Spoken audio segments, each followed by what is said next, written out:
Hey folks, it's Christopher Dean here, and I want to talk a little bit about a small assignment that you're going to have to do, which is to create your own infographic with an eye towards actually using it in your expertise speech. This also is going to introduce you to notions of data and also to just the very concept of infographics and how they actually work.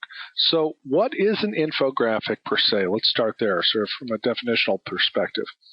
Infographic is, as some people have said, data sorted and arranged and presented visually, and I would add to that artfully.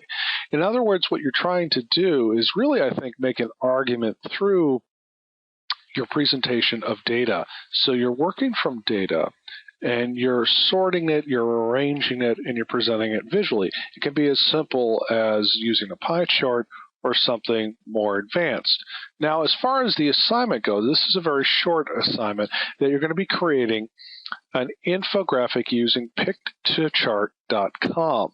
And you'll want to take a look at what's listed in the syllabus under the URL support pick2chart.com/hc/en-us.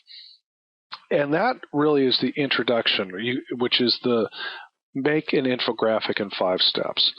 Once you do that, there'll be other tutorials that you can use, but it's not that hard, really. As a matter of fact, to the right, you can see an infographic that I made in a very short amount of time. So ultimately, what you're going to do is try to come up with something that relates to your expertise speech. Try to create an infographic for it. It doesn't have to go into the final expertise speech, but it might actually make sense. And oftentimes, infographics can be actually very sort of persuasive. So ultimately, you're creating an infographic in an area where you already have some expertise, but you're going to do additional research.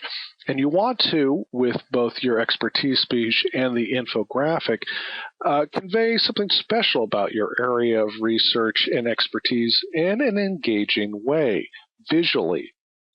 So thus, the infographic helps you make public and pictorial what you know. So ultimately, what you're going to create is an infographic, and I hope that this piece plus the tutorials that you're going to actually reference will help you do it, and do it in a short period of time, and you can begin to understand how you can actually make an argument through data on the web.